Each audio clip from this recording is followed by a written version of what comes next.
The internet is awash with anecdotes, many of them horror stories, of the pitfalls and ups and downs of being in an MWI, met while incarcerated relationship.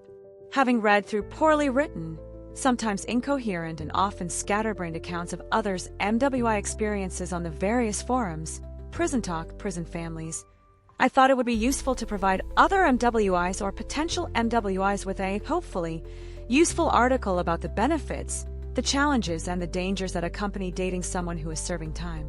While all met while incarcerated relationships are unconventional by society standards, the relationship that I have with my boyfriend is particularly unique because we met through PrisonWriters.com. In October of 2015, I read an article of his on Prison Writers. He now has several published on the site. And it was so funny yet insightful that I wanted to get to know him better. For the first month, I had not been approved by the Department of Corrections for phone calls or visits yet. We exchanged several letters, and he blessed me with custom poems. Never in my life had I been more excited to go to the mailbox to check for his letters, and I honestly believe that he felt that same excitement. From the moment the DOC approved me for phone calls and visits, we have been in constant contact. We have phone calls at least every other day, and I make the 8-hour journey to see him at least once a month. Sometimes the most satisfying words you will ever hear will be the automated voice telling you that you have a call from an inmate, and the subsequent line, "You may begin speaking now." I have never cherished a kiss and a hug, the extent of physical intimacy that the Department of Corrections will allow, from anyone in my entire life, more than my very first hug and kiss with my boyfriend on our first date, in the visiting room on December 26, 2015. However, a met while incarcerated relationship is not for the faint of heart, not for the faint of wallet, and an overactive imagination can dredge up inconvenient realities that, if not dispelled through a demonstration of true commitment by both, can ultimately destroy the relationship. I have provided a list, this is not exhaustive, of issues that are relevant and almost necessary to ensuring that your relationship lasts beyond his/her end date. 1. Can you exert the extraordinary effort necessary to maintain the relationship without feeling resentful? Being in a relationship with someone who is incarcerated requires a level of commitment that most traditional relationships never even come close to demanding. It's not just about love, it's about endurance, grit, and sacrifice. It's the kind of bond where one person lives within 4 concrete walls under constant surveillance, while the other juggles the outside world, often alone, while carrying both hearts. At first, the effort feels romantic, almost heroic. Writing letters by hand in an age of instant messaging has a nostalgic charm. Driving 8 hours just for a 60-minute, non-private conversation behind a thick glass panel can feel like a testament to how deep your love runs. Hearing the automated voice say, "You have a call from an inmate," might send a thrill down your spine because you know what it took just to get to that moment. But over time, that thrill can wear off. Effort in a met while incarcerated MWI relationship isn't just about the time or money you invest, it's about emotional bandwidth. Can you keep showing up, consistently, when you're the only one physically present? Can you push through when your loved one forgets to say thank you, or worse, takes your sacrifices for granted? You will be the one managing appointments, sending care packages, refilling commissary accounts, adjusting your schedule around call times, and maybe even defending your choices to friends and family who think you've lost your mind. Eventually, even the most patient heart can start asking, "What about me?" Resentment doesn't creep in all at once, it builds silently. It hides behind the smile you force when he says, "Can you send me $50? Again, even though your rent is due." It flares up when he complains about how hard prison life is, without asking how your day was, even once. It lurks in the back of your mind when you're stuck in traffic after driving hours to see someone who might be too distracted or emotionally distant that day to even appreciate your visit. To prevent resentment, you need to feel seen, valued. You need to know that your effort matters, and not just in the form of thank yous, but through mutual investment. Prison might limit what your partner can physically do for you, but it doesn't stop them from caring, from asking questions, from writing letters that aren't all about them, from remembering that love is a two-way street, even when one lane is locked behind bars. The hardest truth to swallow is that extraordinary effort must be reciprocated emotionally, or the imbalance will turn love into labor. So ask yourself, honestly, Can you give without keeping score? Can you love without waiting for applause? And if not, and there's no shame in this, can you have a hard conversation early before your spirit wears down to resentment? This isn't about weakness. It's about self-preservation. Because the strongest relationships, even the unconventional ones, are not built on how much one person can sacrifice. They're built on shared strength, shared struggle, and the willingness of both parties to fight, not just for freedom, but for each other. 2. Can you endure a relationship that is financially one-sided? Let's be brutally honest. Love may be free, but phone calls from prison certainly aren't. Neither are gas, hotel stays, vending machine snacks from the visiting room, or the monthly deposits into your partner's commissary account so he can afford a toothbrush that isn't made of recycled plastic. Being in a Met while incarcerated MWI relationship is, for most people, a financial marathon. And in almost every case, the burden is carried by the person on the outside. Some days, it feels manageable. You might budget an extra $100 or $200 a month to maintain that connection. A phone call here, a video visit there. Maybe you cut back on takeout or skip a new pair of shoes. No big deal, right? Especially when those sacrifices come with sweet love letters and tearful thank yous from your partner behind bars. But what happens when it adds up?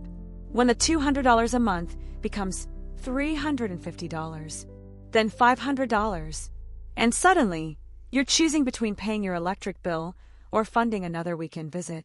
When a "can you send me $20 real quick" message becomes a weekly routine. And you start to wonder, am I being generous or am I being used? One of the hardest aspects of an MWI relationship is separating love from obligation. You want to help. You want your partner to have dignity and comfort, especially when you know how brutal prison life is. Food that's barely edible, medical care that's often neglectful, and boredom so thick it feels like a second sentence. Sending money feels like an act of love, and often it is. But it can also become a trap. You might start resenting every payment, not because you're stingy, but because you're human. Because giving starts to feel expected instead of appreciated. Because even though you're the one juggling work, bills, and loneliness, somehow you're also the ATM. And that resentment can poison everything. Worse, there are inmates who know this, who prey on the loneliness of outsiders, sweet-talking pen pals, until they become financial lifelines. They might shower you with compliments, make long promises about after the release, and then quietly vanish once the money dries up. It's a devastating reality, but one you can't ignore. Still, not all MWI relationships fall into this dynamic. Some incarcerated partners are deeply grateful, and they never ask for anything. They'll apologize when you offer money and remind you that just your love is enough. But even then, you may choose to give, and that's okay. What matters is whether it's your choice, not a quiet expectation. So ask yourself this: what is your financial boundary? How much can you give before it begins to cost you your peace? Before you start neglecting your own needs, financial, emotional, even physical, for the sake of someone else's survival? Love should never come with a price tag. But in an MWI relationship, the costs are real, and they're yours to bear. If you can afford it, emotionally and financially, and it brings you joy to give, then give with a full heart. But if the scale starts to tip too far, be honest. With your partner, and with yourself. Because no matter how much you love them, you can't build a future on an overdraft account. 3. Can you endure a relationship that is emotionally one-sided? In any relationship, emotional connection is the glue that holds two people together. The daily check-ins, shared laughter, mutual support, and vulnerability that make love feel real. But when one of you is behind bars and the other is out in the world, maintaining emotional balance becomes both harder and more crucial. At the beginning of an MWI relationship, everything feels intense. The letters are long, romantic, poetic. Phone calls feel electric. You stay up late rereading every word he wrote, every phrase he used to describe how much you mean to him. There's something powerful about being seen, really seen, by someone who is so little, yet gives you their full emotional presence. But what happens after 6 months? A year? 2? Prison is designed to strip people of control, freedom, and comfort. Your partner lives in a world of survival, where violence can erupt over something as small as a missing envelope, and trust is rarer than decent food. That environment can harden anyone. Conversations that used to be tender can turn into monologues about commissary, cell drama, court dates, or grievances with guards. And you, the person on the outside, may start to feel like a dumping ground for stress. At first, you excuse it. He's going through hell. Of course he needs to vent. But slowly, something shifts. You start to notice that he rarely asks how your day was.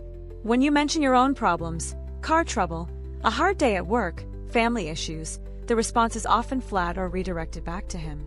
His emotions take up all the space, and there's little left for yours. You begin to feel like a caregiver, not a partner.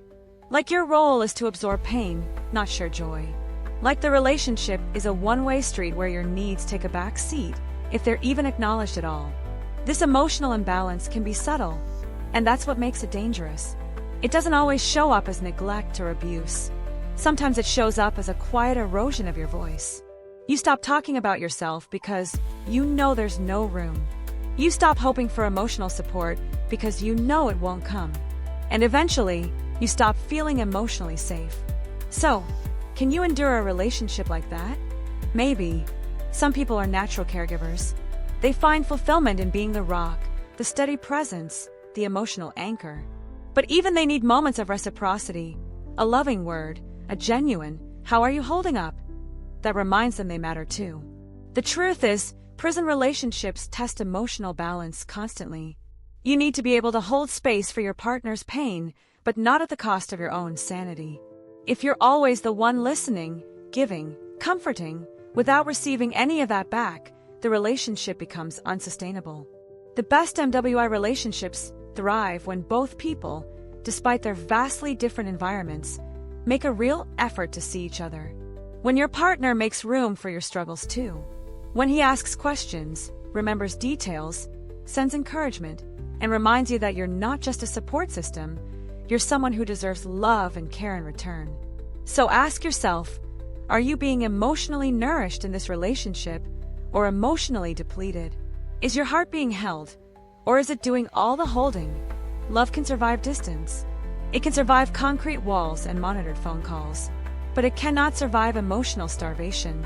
If you want this relationship to last, make sure both hearts are beating, not just yours. 4. To what extent are you involved with your loved ones, family, or friends? When you're dating someone behind bars, your relationship often feels like it exists in a vacuum, private, intense, protected from the distractions of the outside world. It's easy to feel like it's just the two of you against the world. And in many ways it is. But if you're serious about building a future with this person, you eventually need to ask a hard question. Am I a part of their life, or just a compartment in it? In most traditional relationships, meeting friends and family is a natural milestone. It's how people integrate their partner into their broader life. You're invited to birthday dinners, holiday gatherings, random Sunday barbecues. Even if things don't go smoothly, the gesture alone communicates, you matter. I want you to know my people. But in a met while incarcerated MWI relationship, the dynamics are far murkier. Sometimes your partner is estranged from their family, genuinely. Many incarcerated individuals lose contact with their loved ones once they're locked up. Shame, distance, and trauma often sever those bonds. In those cases, you might be the only person on the outside who still believes in them, still shows up. And that role is beautiful and heroic in its own way.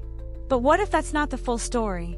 What if your partner is still in contact with their family, mom, siblings, cousins, childhood friends, yet you're never mentioned? Or worse, actively hidden? If you've been in the relationship for months, maybe even a year, and they still haven't offered for you to write or speak with anyone from their world, you have to wonder why. Maybe they're embarrassed about your past. Maybe they're worried their family won't approve. Maybe they're afraid of letting someone else see too deeply into the relationship and exposing the power dynamics at play. Or maybe, and this is painful to admit, you're not the only person they're corresponding with, and involving others would unravel the whole illusion. The truth is, being excluded from your partner's circle can feel like a red flag. Not always, but often enough to take seriously. When someone loves you and sees a real future with you, they want to connect you to their roots. Even if those roots are complicated, even if their family is dysfunctional, at the very least, they shouldn't be making excuses to keep you apart. On your end, this lack of integration creates a quiet ache. You start to feel like a secret, not because you've done something wrong, but because they're unwilling to let you in. You're giving so much time, money, emotional support, and yet you remain on the outside looking in. Ask yourself, if you were free, would you still be this invisible? And while it's possible to sustain a deeply personal relationship without involving family, it becomes difficult to plan a life together when you have no idea who his people are, what they think of you, or whether you'll ever be accepted by them. At the very least, if your partner is unwilling to connect you with family or friends, they owe you a real explanation, not vague dodges or guilt-tripping. You deserve honesty. You deserve clarity. Because if you're going to invest your heart, your money, and your time into someone, you have every right to know whether you're being welcomed into a future or just filling a temporary void. 5. Do you or your loved one have ulterior motives in pursuing an MWI relationship? It's one of the hardest questions to ask, not just of your partner, but of yourself. Why are we really doing this? On the surface, an MWI, met while incarcerated, relationship can seem like any other.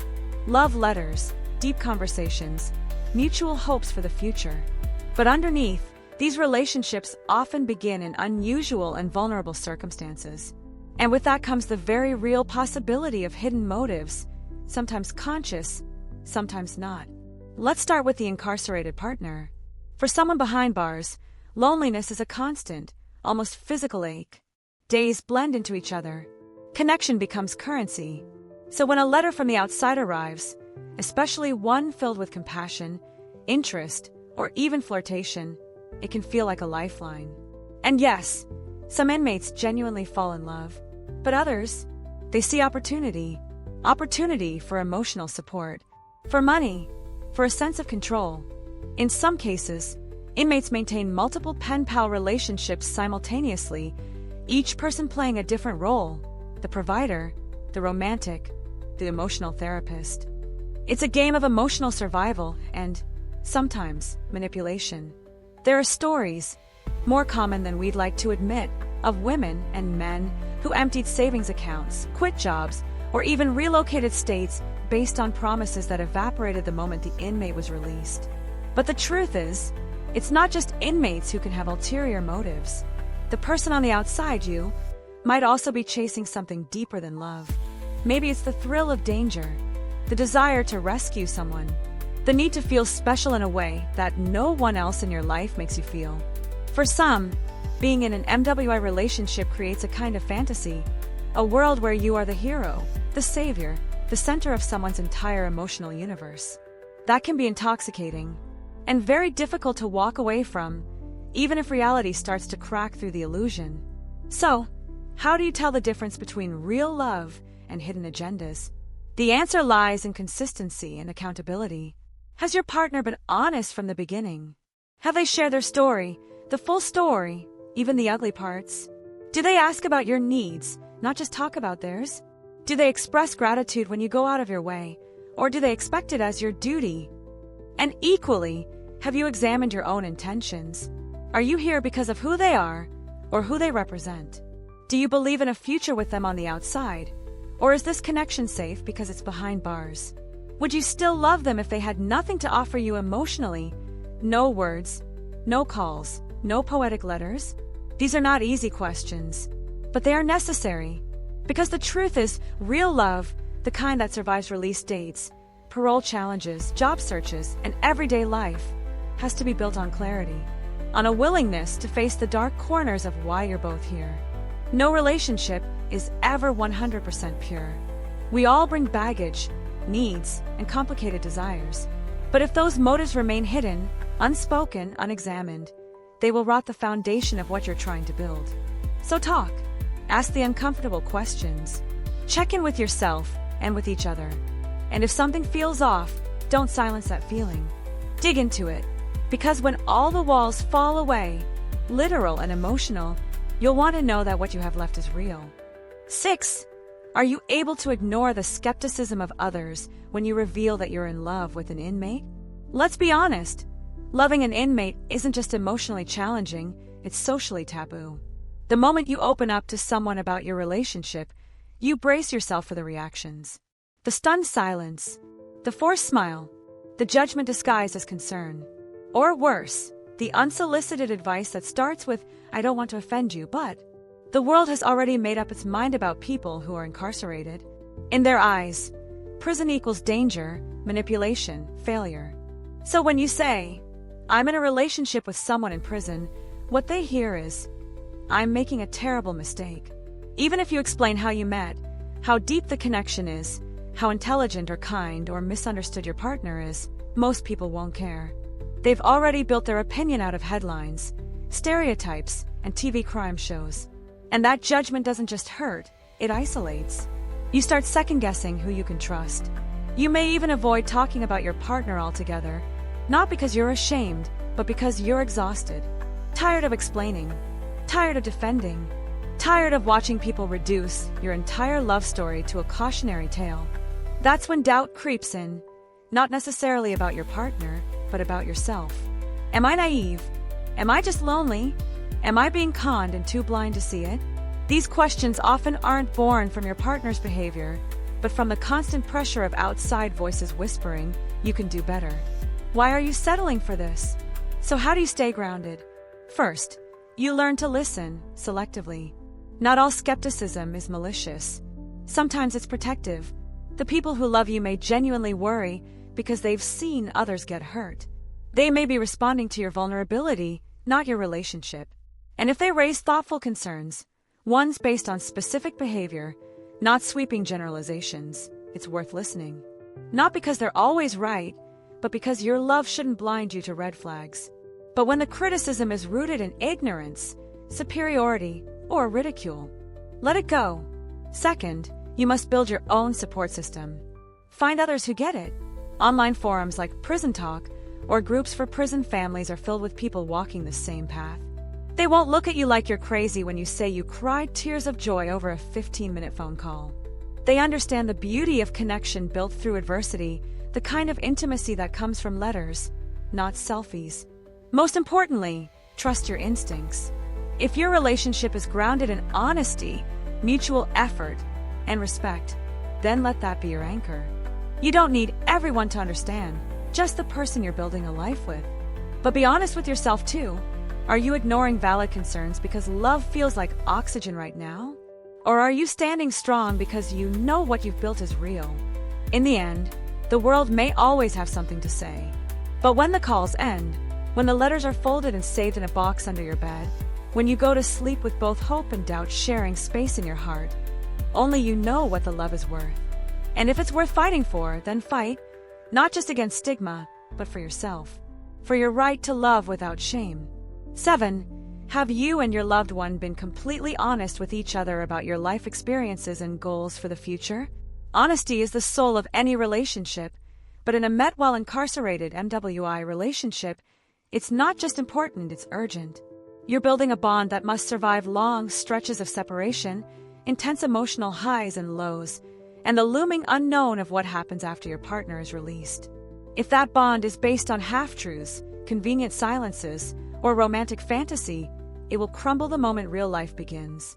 It's easy to be swept up in the magic of connection, especially when it's built through letters and phone calls. These long-distance, high-stakes exchanges create space for deep conversations, poetic vulnerability, even dreams about a shared future. But they can also create something else, a curated version of the truth. You might gloss over parts of your past that feel messy or complicated. Maybe you downplay past relationships, financial troubles, addictions, or mental health challenges. Your partner might do the same. Skip over the real reason they're in prison, minimize how deep their legal issues go, or avoid admitting just how limited their post-release options are. And at first, you both might convince yourselves, "We'll deal with that later." But later always comes. And when it does, if the honesty hasn't been built brick by brick along the way, the weight of those unspoken truths can collapse everything. Ask yourself, have you told them the whole story of who you are? Not just the polished, loving, supportive version, but the flawed, complicated, maybe even wounded version too? Do they know what you expect from life after they're released? Where you want to live? Whether you want kids? What your financial boundaries are? What kind of relationship you truly need? More importantly, have they been honest with you? Many MWI partners make promises from a place of desperation. When I get out, I'll never hurt you. I'll get a job, I'll make you proud, I'll make it all worth it. And some mean every word, but intentions are not the same as plans. Have they told you what job they realistically can get with a criminal record? Do they have support systems in place? Are they ready to go from total confinement to full freedom with all the pressure and responsibility that brings? You need to talk about the ugly stuff, the doubts, the past, the uncomfortable possibilities. What if one of you changes your mind? What if parole conditions make living together impossible? What if re-entry into society triggers old habits, old addictions, old fears? These aren't pessimistic questions. They're protective ones. They're the questions you ask because you want the relationship to survive the transition from prison love to real-world love. And yes, it's terrifying. Being honest means risking rejection. It means admitting you're not perfect. But it also means giving the relationship a fighting chance to be based on truth, not illusion. If you haven't had those deep, honest talks yet, start now. Rip the Band-Aid off. Say the scary things. Share the messy truths. Because love isn't about pretending everything will be easy. It's about choosing each other, fully, even when things get hard. And if your partner can't be honest with you now, when all you have is time and words, ask yourself what might happen when real life starts knocking. 8. Can you and your loved one endure the gossip of other inmates when you go to visit your loved one? Prison is a pressure cooker of boredom, routine, and pent-up energy, and gossip becomes its own kind of currency. In that confined world, everything gets noticed, especially visits. When you walk into the visiting room, you're not just being seen by your loved one. You're being watched by everyone. Who you are, how you look, what you wear, even how long your hug lasts. It all becomes potential fuel for rumors. Some of it might be harmless, like curiosity, but other times, it's downright malicious. Inmates spread stories for entertainment, to stir drama, or to undermine each other. Maybe someone envies your partner. Maybe someone wants to hurt them. And suddenly, you become the target. In the original story, the writer recalls being gossiped about as a former porn star. Inmate rumors escalated to accusations that she was once a man.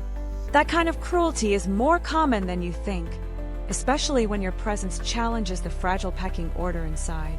It's not just about your ability to ignore rumors, it's about how your partner handles them too. Do they defend you? Do they reassure you?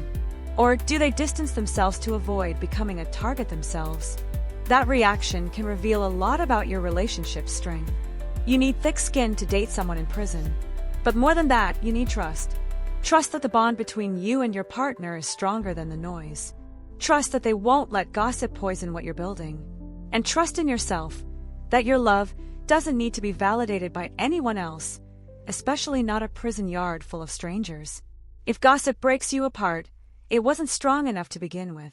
9. Do you mind providing financial support to your loved one?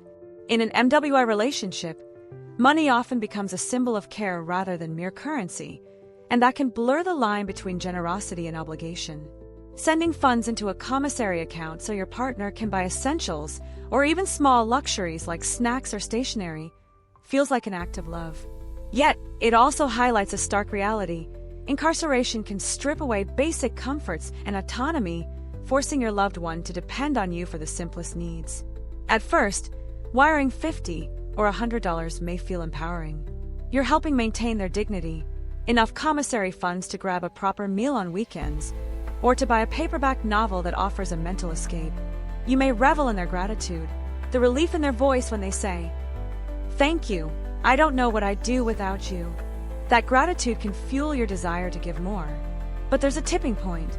When the sums escalate, weekly deposits, emergency requests for medical copays, or money to cover copays after a guard's negligence, it's easy to start feeling like you're financing someone else's sentence. You might ask yourself, am I supporting their well-being or subsidizing a system that already penalizes them enough? Worse, some inmates exploit this dependence. Sweet promises of a shared future dissolve once the money runs out. They may vanish or grow cold, leaving you with empty hope and an empty bank account. This betrayal can cut deeper than any sentence ever could, so set clear boundaries. Decide in advance how much you can afford and stick to it. Communicate openly. I want to help you, and here's what's realistic for me each month. True partners will understand these limits and never guilt-trip you for them. Also consider non-monetary contributions, emotional support, advocacy on parole hearings, planning for life after release. These cost nothing financially but mean everything. Sometimes a well-timed letter or a call to a counselor can offer more relief than another commissary deposit. Ultimately, you deserve to love without financial resentment. If providing funds brings you joy and deepens your bond, give freely. Just make sure it's your choice, not an unspoken demand. Because the healthiest relationships thrive on reciprocity of care, not on who empties their wallet first. 10. Can you imagine spending the rest of your life with your loved one? When you fall in love with someone incarcerated, the future is always uncertain. The day your partner is released can feel like a beacon of hope, but it's also the beginning of an entirely new set of challenges. The questions you need to ask yourself aren't just about how long you can wait or how strong your connection is now. The real question is, can you truly envision a future with this person beyond their release? At first, it may feel like a distant dream, a vision of life together that gets you through the tough days. You might imagine a fresh start, a new chapter with the person you've spent months or even years connecting with through letters, phone calls, and visits. You may fantasize about settling down, creating a family, or simply living a normal life together. But these dreams need to be grounded in reality. Incarceration changes people. The stress of confinement, the loss of independence, and the trauma experienced in prison all leave lasting scars. Even if your partner has the best intentions of reintegrating into society, the transition can be jarring. There's the challenge of finding employment, the stigma of a criminal record, and the emotional baggage that often accompanies years of isolation. For you, the person on the outside, the adjustment is no less challenging. Can you handle the reality of living with someone who has been in prison for years, perhaps decades? Can you embrace the difficulties of reintegration? The strain on mental health, the possible setbacks, the differences in lifestyles, and even the difficulties of adjusting to life as a couple outside of prison walls? It's also important to ask, do you still want this life? Being with someone in prison isn't just about waiting for them to be free. It's about managing the emotional, logistical, and financial weight of this relationship every day. Will you be willing to continue that journey once the novelty of the prison love story fades? Most importantly, do you have a clear, shared vision of your future? Do you and your partner have open conversations about what life after release will really look like? Is your partner ready for the immense responsibility of rebuilding their life and a relationship? These are questions that go beyond love. They speak to the strength of your bond and your readiness for the realities of a future together. If you can't imagine a future with them beyond the release date, then maybe it's time to reconsider your commitment. Love should build towards something tangible. If that someday keeps feeling more like a dream and less like a plan, it might be time to reevaluate whether this is a relationship that can truly stand the test of time. Because while the present can be filled with love, the future requires more than just hope. It requires a solid foundation of realistic expectations and mutual goals. A relationship with someone incarcerated is never easy, but if you're ready to face the challenges, sacrifices, and difficult questions, it can be a deeply meaningful journey. The 10 questions we've explored today are the challenges you'll confront throughout this relationship. From maintaining honesty and trust to dealing with financial and emotional difficulties, each one requires patience, courage, and preparation for the future. Most importantly, remember that a true relationship requires balance, emotionally, financially, and in the effort invested by both partners. If you feel that your love is not being reciprocated, or that you're facing hard truths that are too much to overcome, don't be afraid to ask yourself the tough questions. Love should always be a two-way street. It should be built on mutual respect, honesty, and a shared vision for the future. Only then can it survive, grow, and truly thrive.